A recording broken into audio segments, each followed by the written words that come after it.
Check bouncing case உங்கள் மேலே file பண்ணிட்டாங்கன்னா, அந்த கேஸை எப்படி டிஃபென்ஸ் பண்ணுறது, அந்த செக் பவுன்சிங் கேஸ்லேருந்து எப்படி வெளியே வர்றது, அந்த கன்விக்ஷன்லேருந்து எப்படி நம்ம பாதுகாத்துக்கிறதுன்ற வகையில் செக் பவுன்சிங் கேஸில் என்னென்ன டிஃபென்ஸ் இருக்குதுன்னு சொல்லிட்டு இப்போ தொடர்ந்து வீடியோ பார்த்துட்டு வரோம்.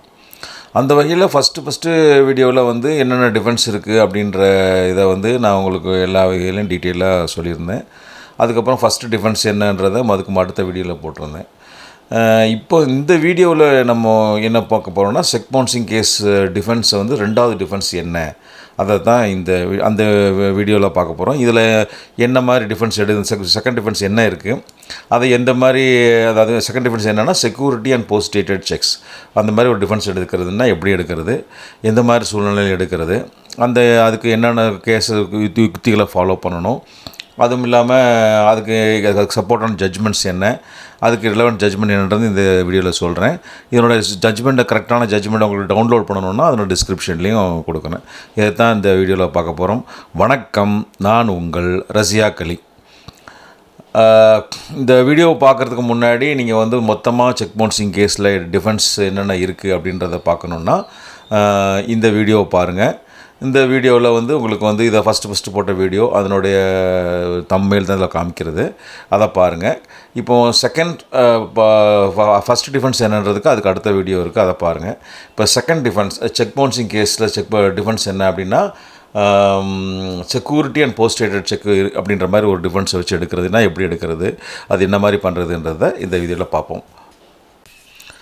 ஃபஸ்ட்டு டிஃபென்ஸ் என்னன்றதை இதுக்கு முந்தின வீடியோவில் பார்த்தோம். அதாவது வந்து நோ என்ஃபோர்ஸபிள் டெப்ட் ஆர் நோ லைபிலிட்டி அப்படின்ற அந்த கிரவுண்டில் அது ஃபஸ்ட்டு டிஃபென்ஸ் எடுப்போம். இப்போ செகண்ட் டிஃபென்ஸ் என்னன்றது இந்த வீடியோவில் பார்க்க போகிற டிஃபென்ஸ் என்னென்னா security and post dated sex. அதாவது வந்து பார்த்திங்கன்னா, நம்ம ஒரு சிலர் கடன் வாங்கும்போது என்ன பண்ணுவாங்கன்னா, அந்த கடனுக்கு ஒரு செக்யூரிட்டியாக ஒரு செக் கொடுங்க, அது அல்லது பின்னாடி தேதியோட ஒரு செக் கொடுங்க, அது மாதிரி கொடுத்து கடனை வாங்கிக்கிட்டு அதை வச்சு ஒரு பிற்காலத்தை கேஸ்க்கு ஃபைல் பண்ணுவாங்க.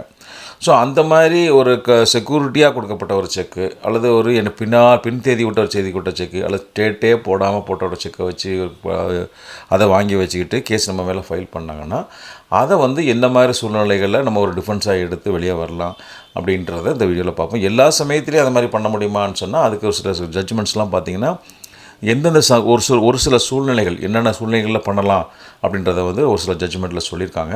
அதை தான் இந்த வீடியோவில் டீட்டெயிலாக பார்க்க போகிறோம். செக்ஷன் 138 பொறுத்த வரைக்கும் ஒரு செக்கு வந்து கொடுக்கறது வந்து ஒரு கடனுக்காகவோ ஒரு லைபிலிட்டிக்காகவோ, ஒரு cheque is issued for a discharge of a டெப்ட் ஆர் லைபிலிட்டி அப்படின்ற ஒரு வார்த்தை யூஸ் பண்ணுறாங்க. ஸோ அதனால் ஒரு கடனோ அல்லது ஒரு லைபிலிட்டியோ அந்த செக் இஷ்யூ பண்ணுறதுக்கு முன்னாடி இருந்திருக்கணும். அப்படி அப்படி அதுக்காக வழங்கப்பட்ட செக்குகள் மட்டும்தான் அந்த 138 செக்ஷனில் வந்து அஃபென்ஸில் வந்து மேட் அவுட் ஆகும் அப்படின்றது மாதிரி நம்ம நிறைய ஜட்ஜ்மெண்ட்டில் சொல்லியிருக்காங்க. பல கடன் டிரான்சாக்ஷன்லேயும் சரி, இல்லை பொருட்கள் வாங்கும் போதும் சரி, பார்த்திங்கன்னா அந்த செக்கை வந்து ஒரு செக்யூரிட்டியாகவோ இல்லை ஒரு பின்னாடி என்றைக்கோ நடக்க போகிறவுடைய விஷயத்துக்காக ஒரு போஸ்ட் டேட் போட்டு செக்கு வாங்குகிற வழக்கம் வந்து நிறைய இடங்களில் இருக்குது. ஸோ அதே மாதிரி ஒரு சமயங்களில் செக்கு இஷ்யூ பண்ணிங்கன்னா அந்த செக்கை பயன்படுத்தி கேஸ் போட்டால் கேஸ் நிற்காதா அப்படின்ற மாதிரி ஒரு சூழ்நிலை கொஸ்டின் வரும்போது, இப்போ அந்த செக்ஷன் 138 ஆக்டில் வந்து சொல்லப்படக்கூடிய விஷயம் என்னென்னா, ஒரு அதாவது அந்த செக்கு எதுக்காக கொடுக்கப்பட்டிருக்காங்கன்னா, ஒரு கடனை டிஸ்சார்ஜ் பண்ணுறதுக்காக அல்லது ஒரு லைபிலிட்டியை டிஸ்சார்ஜ் பண்ணுறதுக்காக மட்டும் கொடுத்துருந்தா மட்டும்தான் இந்த செக்ஷன் 138 செக்ஷன் அட்ராக்ட் ஆகுமே தவிர, அது இல்லாமல் செக்கு வந்து அந்த செக்கை இஷ்யூ பண்ண சமயத்தில் ஒரு கடன் இல்லை, ஒரு லைபிலிட்டி இல்லை, எந்த ஒரு எக்ஸிஸ்டன்ஸ் ஒரு கடனுக்காக கொடுக்க வேண்டிய பணம் கொடுக்கப்பட வேண்டிய அவசியம் இல்லை அப்படின்ற மாதிரி இருந்ததுன்னா, அப்போ இந்த செக்ஷன் 138 அட்ராக்ட் ஆகாது. அந்த மாதிரி ஒரு செக்யூரிட்டியாக செக்கை கொடுத்து, அதுவும் போஸ்ட் டேட்டட் செக்கை கொடுத்து அந்த கொடுக்குற சமயத்தில் அவங்கள்ட்ட இந்த செக்கு கொடுக்குற சமயத்தில் செக்கு இன்னொருத்தர் வாங்குகிற சமயத்தில் செக்யூரிட்டி லைபிலிட்டியோ ஒரு போஸ்ட் லைபிலிட்டி இல்லாமல் இருந்ததுன்னா, அப்போ அந்த செக்ஷன் 138 ஆக்ஷன் அட்ராக்ட் ஆகாது அப்படின்னு தான் நிறைய ஜட்ஜ்மெண்ட்டில் சொல்லியிருக்காங்க. இந்த வீடியோ பொறுத்த வரைக்கும் நம்ம செக்யூரிட்டி செக் அப்படின்றது நம்ம எதை மீன் பண்ணுறோம் அப்படின்ட்டு பார்த்திங்கன்னா, cheque issued as collateral or security for loan or agreement or application. அதாவது வந்து பார்த்திங்கன்னா, இப்போ வந்து சில சமயத்தில் நான் உங்களுக்கு கடன் அப்ளிகேஷன் ப்ராசஸ் பண்ணுறேன், நான் ஒரு அப்படின்ற மாதிரி அதுக்கு முன்னாடி எனக்கு வந்து அதுக்கு சும்மா ஒரு செக்யூரிட்டியாக ஒரு சும்மா செக்கில் கையெழுத்து போட்டு கொடுப்பா அது அப்படி வாங்கும்போது அப்படி வாங்க மாட்டாங்கன்னா, அப்போ அந்த மாதிரி வாங்கின செக்கு வாங்க கொடுக்க சமயத்தில் ஒரு எக்ஸிஸ்டிங் லைபிலிட்டியோ எக்ஸிஸ்டிங் டெப்ட்டோ கிடையாது. அதே மாதிரி நீ ஏதாவது ஒரு நான் உனக்கு அந்த கான்ட்ராக்ட் உனக்கு போட்டு தரேன்ப்பா, நான் உனக்கு கேஸை ஜெயிச்சு ஒரு அட்வொகேட் சொல்கிறேன், நான் உங்களுக்கு கேஸை ஜெயிச்சு தரேன், அதுக்கு ஜெயிச்சு கொடுத்தீங்கன்னா நான் உங்களுக்கு வந்து உங்களுக்கு ஃபீஸ் தரேன் சார், அதுக்கு நான் பின்னாடி ஒரு சன்மானம் தரேன் அப்படின்னு சொல்லி ஒரு செக்கை ஒரு பிளாங்க் செக்கை போட்டு கொடுத்தாருன்னு வச்சுங்க. அப்போ அந்த சமயத்தில் அதுவும் கொலாட்ரல் மாதிரி ஆகுது. இல்லை ஏதாவது ஒருத்தர் வேலை செய்ய சொல்கிறோம், அந்த வேலையை செஞ்சு கொடுத்தீங்கன்னா நான் வந்து வேலையை முடிஞ்சு இல்லை சக்ஸஸ்ஃபுல்லாக நான் ஜெயிச்சிட்டா இவ்வளோ நான் அப்படி ஒரு விஷயம் நடந்துட்டா நான் அதுக்கு வந்து எனக்கு உங்களுக்கு சன்மானம் தரேன், அதுக்கு செக்யூரிட்டி அப்படி ஒரு செக்கை கொடுங்க அப்படின்னு கொடுத்தீங்கன்னா அந்த செக்கு தான் நம்ம வந்து என்ன சொல்கிறோன்னா செக்யூரிட்டி செக் அப்படின்னு சொல்கிறோம். ஸோ லாவை பொறுத்த வரைக்கும் if a cheque was not issued against a present டெப்ட் or section 138 will not applicable அப்படின்ற மாதிரி தான் இந்த லா இருக்குது.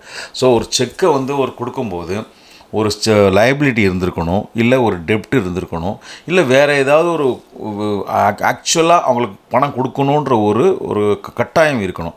அப்படி இல்லாமல் சும்மா நான் ஒரு செக்யூரிட்டியாக வாங்குகிறேன், நான் இப்போ ஒரு இதாக கொடு அப்படின்ற மாதிரி வாங்கின செக்குக்கு வந்து அதை வச்சு செக் பவுன்சிங் கேஸ் ஃபைல் பண்ணாங்கன்னா அது செக் பவுன்சிங் கேஸ் நிற்குமா நிற்காதா அப்படின்னு பண்ணால் அது நிற்காது அப்படின்ற மாதிரி தான் ஜட்ஜ்மெண்ட்டில் நிறைய ஜட்ஜ்மெண்ட். பின் தேதியிட்ட செக், அதாவது போஸ்ட் டேட்டட் செக்ஸை பொறுத்த வரைக்கும் லா என்ன எப்படி இருக்குன்னு சொல்லியிருக்காங்கன்னா, இந்த போஸ்ட் டேட்டட் செக் வந்து valid only if liability existed on the date of issuance. அதாவது வந்து செக்கை இப்போ வந்து ஒரு உதாரணத்துக்கு ஒரு ஜனவரி மாதம் 1 ஒருத்தர் செக் இஷ்யூ பண்ணுறாரு, அந்த செக்கில் வந்து ஒரு அக்டோபர் மாதம் டேட்டு போடுறான்னு வச்சுக்கோங்களேன். இப்போ அந்த மாதிரி சமயத்தில் இந்த செக்கு வந்து பார்த்திங்கன்னா இது தான் இப்படி கொடுக்குறது வந்து ஜனவரியில் கொடுக்குறாரு, அந்த டேட் போடுறது வந்து அக்டோபர் மாதம் போடுறாரு. இப்போ இதை தான் போஸ்ட் டேட்டட் செக் அப்படின்னு சொல்கிறோம்.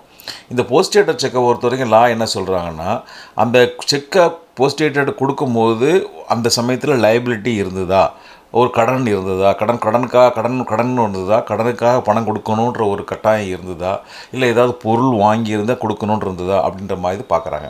இப்போ உதாரணத்துக்கு வந்து பார்த்திங்கன்னா ஒருத்தர் வந்துட்டு ஒரு பொருள் வாங்குகிறாங்க, பொருள் வாங்கும்போது ஒரு பொருளை வாங்கி டெலிவரி எடுத்துகிட்டு போகிறாரு, நான் இதுக்கு உங்களுக்கு வந்து இந்த பேமெண்ட்டை வந்து ஒரு 3 months கழிச்சு தரேன், அப்போ 3 months கழித்து நான் அந்த 3 months கழித்து ஒரு டேட்டு போட்டு கொடுக்குறேன் அப்படின்னா அதுவும் போஸ்ட் டேட்டட் செக்ஸ் தான். அப்புறம் அந்த மாதிரி செக்கை கோர்ட்டில் ப்ரெசென்ட் பண்ணி உங்களுக்கு வந்து இப்போ கேஸ் போட்டாங்க அப்படின்னா அப்போ வந்து அங்கே இந்த இடத்துல லைபிலிட்டி வந்து செக்கு கொடுக்கும்போது அவருக்கு இருக்குது. ஸோ பொருள் செக்கை கொடுத்தவரோ அவருக்கு வந்து அந்த சமயத்தில் கடன் வந்துடுது, கடன் பட்டுறாரு, அதை லைபிலிட்டி, அதாவது லைபிலிட்டின்றது கட்டாயம்ன்றது கடனுக்காக செலுத்த வேண்டிய பணம் கொடுக்க வேண்டிய ஒரு பொறுப்புன்றது வந்துடுது. ஸோ அதுக்கு லைபிலிட்டின்றது பொறுப்புன்னு தான் சொல்கிறோம். ஸோ அந்த மாதிரி அப்போ பொருளை வாங்கிட்டு நான் வந்து ஒரு இதுக்குள்ளே பணத்தை வந்து ஒரு 3 மாதத்தில் தரேன், 6 மாதத்தில் தரேன்னு சொல்லி போஸ்ட் செக் விட்டு போட்டாருன்னா அப்போ வந்து அது வந்து நமக்கு வந்து அது என்ன ஆகும்னா அது வந்து இந்த போஸ்ட் டேட்டட் செக்ஸு அந்த சமயத்தில் செக் இஷ்யூ பண்ணும்போது லைபிலிட்டி வரல, அதனால் இந்த செக்கை வந்து லைபிலிட்டி இருக்குது, அதனால் அந்த கேஸ் அட்ராக்ட் ஆகும்னு சொல்லுவாங்க. இப்போ உதாரணமாக என்ன பண்ணுறாரு, ஒருத்தர் இன்னொரு இதே கேஸில் வந்து என்ன சொல்கிறாரு, நாங்கள் வந்து இப்போ எனக்கு ஒரு போஸ்ட் டேட்டட் செக் போட்டு கொடுப்பா, நான் உங்கள்கிட்ட செக்கு வாங்கிக்கிறேன், நான் வந்து எனக்கு பொருள் வந்து ஜப்பான்லேருந்து ஏசி மிஷின் வரும்னு நினைக்கிறேன், வந்ததுன்னா நான் உனக்கு வந்து அதை நான் வந்த பிறகு உனக்கு அதை ஆர்டர் போட்டு தரேன் அப்படின்னு சொன்னால், இப்போ அப்போ அதுக்கு வந்து அட்வான்ஸாக ஒரு ஏசி வந்து 1 லட்ச ரூபா ஏசி, அதுக்கு வந்து 50,000 செக்கு அட்வான்ஸாக கொடுன்னு சொல்லி 50,000 செக் வாங்கினாங்கன்னா அந்த சமயத்தில் உங்களுக்கு லைபிலிட்டி இருக்கான்னா லைபிலிட்டி கிடையாது. ஏன்னா பொருளே வாங்கலை, பொருள் உங்களுக்கு கையில் வரவும் இல்லை, அவர் அங்கேருந்து அனுப்பவும் இல்லை, நீங்கள் எடுக்கவும் இல்லை, நீங்கள் எடுத்துகிட்டு போகவும் இல்லை. ஸோ அப்போ வந்து நீங்கள் அதுக்காக எதுக்காக கடன் கொடுக்க வேண்டிய பொறுப்பு இருக்கா, கடன் இருக்கான்னு கேட்டால் கடன் கிடையாது. இது வந்து it's only and advance for அவங்க ஒரு வேலையை செய்யணுன்றதுக்காக கொடுக்குறது. அப்போ அந்த சமயம் லைபிலிட்டின்றது வரல. ஸோ அந்த லைபிலிட்டி இல்லாமல் அந்த மாதிரி கொடுக்கக்கூடிய செக்குக்கு வந்து இப்போ வந்து அந்த மாதிரி செக்கை வச்சு இப்போ கேஸ் பண்ணாங்கன்னா நிற்குமா நிற்காதானா நிற்காது. இப்போ உதாரணத்துக்கு ஒரு அட்வொகேட்டு வந்து நான் அந்த கேஸை ஜெயிச்சு தந்தால் நான் வந்து உங்களுக்கு வந்து எனக்கு ஒரு 5 லட்ச ரூபா கொடுங்க ஃபீஸ் அப்படின்னு சொல்கிறாரு. இப்போ அதை நம்பி நீங்கள் ஒரு 5 லட்ச ரூபா கொடுக்குறீங்க, 5 லட்ச ரூபா செக்கை போட்டு கொடுக்குறீங்க அப்படின்னு சொன்னால் அந்த செக்கு வந்து அது வந்து அந்த சமயத்தில் ஒரு லைபிலிட்டியே வரல. ஜெயிப்பாங்களா ஜெயிக்க மாட்டாங்களா, தோக்க மாட்டாங்களான்றது பின்னாடி விஷயம்.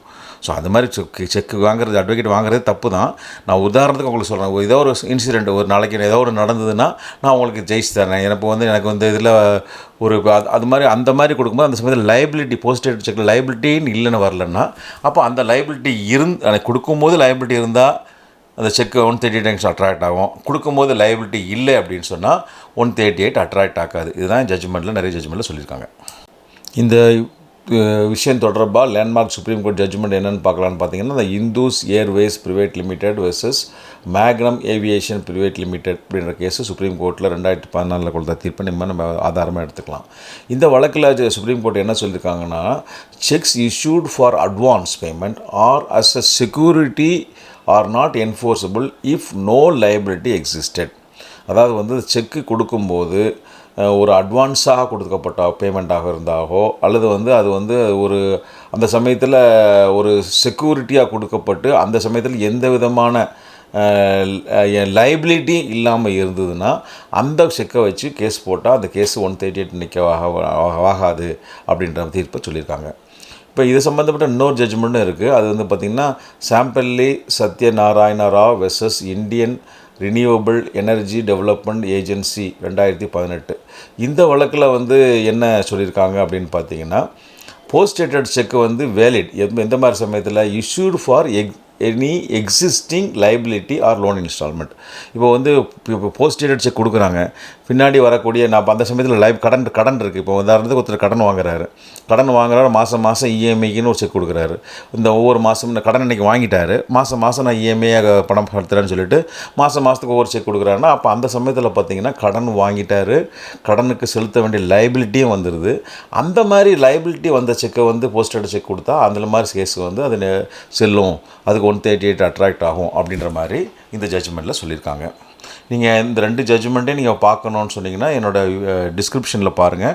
டிஸ்கிரிப்ஷனில் டவுன்லோட் லிங்கை கிளிக் பண்ணிங்கன்னா நீங்கள் அந்த ஜட்ஜ்மெண்ட்டை டைரெக்டாக நீங்கள் டவுன்லோட் பண்ணிக்கலாம். இது சம்மந்தமாக ஹைகோர்ட்டை பொறுத்த வரைக்கும் பார்த்திங்கன்னா, டெல்லி ஹைகோர்ட் எந்த மாதிரி வியூ எடுத்துக்காங்கன்னா, cheque given as a security cannot attract 138 unless debt prone. அதாவது செக்யூரிட்டி செக்காக கொடுக்கப்பட்ட செக்கு அந்த சமயத்தில் அந்த சமயத்தில் ஒரு லைபிலிட்டி இருந்தது அப்படின்றத ப்ரூவ் பண்ணலைன்னா அது கேஸ் மெயின்டைனபிள் ஆகாது அப்படின்ற மாதிரி ஜட்ஜ்மெண்ட்டு சொல்லியிருக்காங்க. இதே இது கேரளா ஹைகோர்ட் ஜட்ஜ்மெண்ட் என்ன சொல்லியிருக்காங்க அப்படின்னு பார்த்தீங்கன்னா, advance check for unfulfilled contracts cannot enforceable. அதாவது ஒரு கான்ட்ராக்ட் இருக்குது, அந்த கான்ட்ராக்டில் நீங்கள் இதை செய்யணும், இதை செஞ்சால் நான் உங்களுக்கு பணம் பேமெண்ட் பண்ணுவேன், அந்த பணம் பேமெண்ட் பண்ணுறதுக்கு நான் அந்த செக்கை கொடுக்குறேன் அப்படின்ற மாதிரி ஒரு கொடுக்கப்பட்ட செக் இருந்ததுன்னா அப்போ அது அட்வான்ஸ் செக்ஸ் எதுக்காக கொடுக்கப்படுறதுக்கு ஒரு அன்ஃபுல்ஃபில்டு கான்ட்ராக்ட். நீ இதை செஞ்சு தரணும், அதை பண்ணி கொடுக்கணும். ஒருத்தர் ஒரு நான் ஆர்கிடெக்ட் பிளான் பண்ணி போட்டு தரேன், இல்லை ஒரு இன்ஜினியர் நான் கட்டடம் கட்டி தரேன் முடிச்சு கொடுத்தா எனக்கு இவ்வளோ தரணும் அப்படின்ற மாதிரி கொடுக்கப்பட்டிங்கன்னா, இப்போ அந்த மாதிரி ஒரு செக் கொடுக்கும்போது அந்த வேலை முடிக்கப்படவில்லை அப்படின்ற மாதிரி வந்ததுன்னா அப்போ அந்த மாதிரி அட்வான்ஸ் செக்குக்கும் இந்த கேஸ் அட்ராக்ட் ஆகாது, 138 அட்ராக்ட் ஆகாது அப்படின்ற மாதிரி தான் இந்த கேரளா ஜட்ஜ்மெண்ட்லேயும் சொல்லியிருக்காங்க.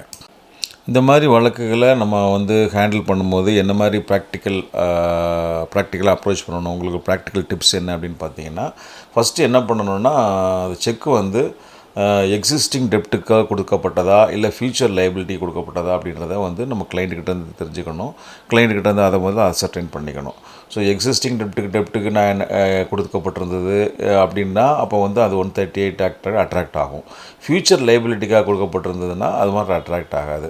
இப்போ if the cheque was only for செக்யூரிட்டிக்காக மட்டும்தான் கொடுத்தேன், ஒரு சும்மா வச்சுக்கப்பா நான் ஒரு ப்ராமிஸ் பண்ணி தரேன், நான் உனக்கு ஒரு வேலையை முடிச்சு தரேன், நான் உனக்கு இதை பண்ணி கொடுக்குறேன், அதை பண்ணி கொடுக்குறேன், அதுக்கு ஒரு செக்யூரிட்டியாக செக்கை கொடுக்குறேன் அப்படின்னா அது மாதிரி இதுக்கெலாம் இந்த செக்கு அட்ராக்ட் 138 அட்ராக்ட் ஆகுது. ஸோ செக்யூரிட்டி செக் கொடுத்தீங்கன்னா கூட அந்த சமயத்தில் அதுக்கு ஒரு டெப்ட்டோ லைபிலிட்டியோ இருந்தால் மட்டும்தான் செல்லணும்.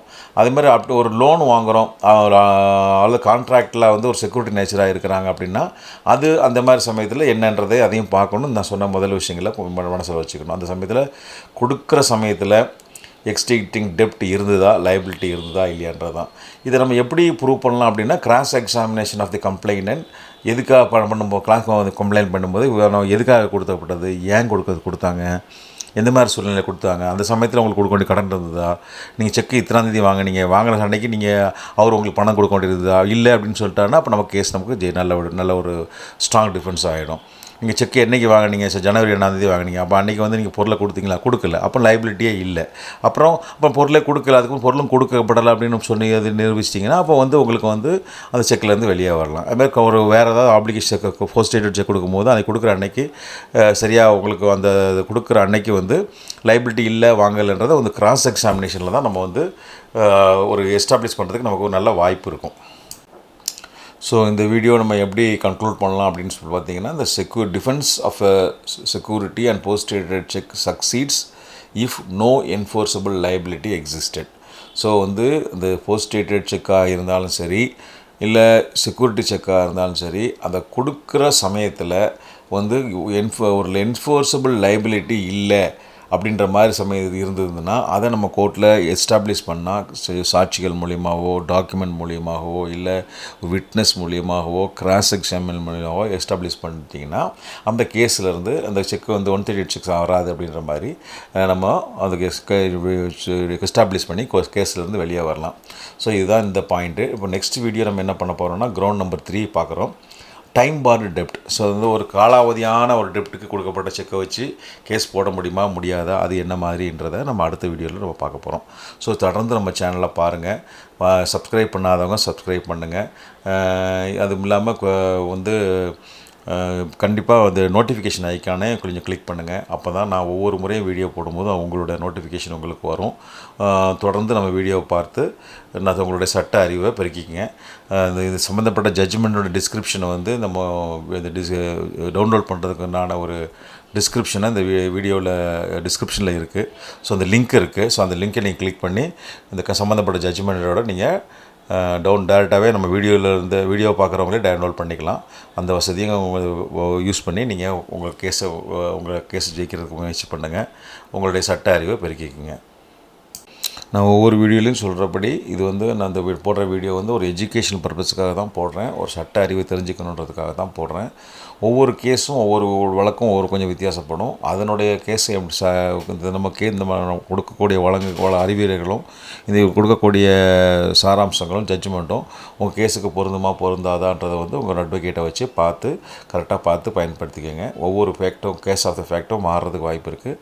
தகுந்த அட்வொகேட்டோடைய ஆலோசனைகளையும் நீங்கள் கேட்டு தெரிஞ்சுக்கோங்க. தொடர்ந்து நம்ம சேனலை பாருங்கள். ரஸியாக் சட்டம் அறிவோம் என்ற ஒரு சேனலும், ரஸியாக் லா டியூப் அப்படின்ற சேனலும் இருக்குது. இந்த சேனலில் ஏராளமான பிளேலிஸ்ட் இருக்குது, அதுக்குள்ளே ஏராளமான வீடியோஸ் இருக்குது. உங்களுக்கு சட்டம் சம்பந்தமாக எந்த சந்தேகமாக இருந்தாலும் நம்ம ரஸியாக் சட்டம் அறிவோம் அல்லது ரஸியாக் லா டியூப் அப்படின்னு டைப் பண்ணுங்கள். நம்ம சேனல் ஓப்பன் ஆகும். அதுக்குள்ளே உள்ள உங்களுக்கு சம்மந்தப்பட்ட பிளேலிஸ்ட்டை கிளிக் பண்ணுங்கள். அதுக்குள்ளே உள்ள உங்களுக்கு சம்மந்தப்பட்ட வீடியோவை கிளிக் பண்ணுங்கள், பாருங்கள். உங்களுடைய சட்டம் சம்மந்தப்பட்ட எந்த விதமான சந்தேகமாக இருந்தாலும் அதுக்கு உங்களுக்கு தேவையான விளக்கங்கள் அதில் இருக்கும். அதையும் தாண்டி உங்களுக்கு வேறு ஏதாவது சந்தேகம் இருந்ததுன்னா இந்த நம்பரை கான்டாக்ட் பண்ணுங்கள். உங்களுக்கு சட்ட ஆலோசனைகளோ இல்லை வேறு ஏதாவது உதவியோ தெரிஞ்சால் நேரடியாகவோ ஃபோன் மூலியமாகவோ உங்களுக்கு என்னோடய டைமுடைய அவைலபிலிட்டி பொறுத்து சப்ஜெக்ட் டு மை அவைலபிலிட்டி உங்களுக்கு சட்ட ஆலோசனைகள் தரேன். அடுத்த ஒரு டாப்பிக்கோடு உங்களை சந்திக்கிறேன். அதுவரை உங்களிடமிருந்து விடை வருவது உங்களில் ஒருவன் ரஸியாக் அலி. நன்றி, வணக்கம்.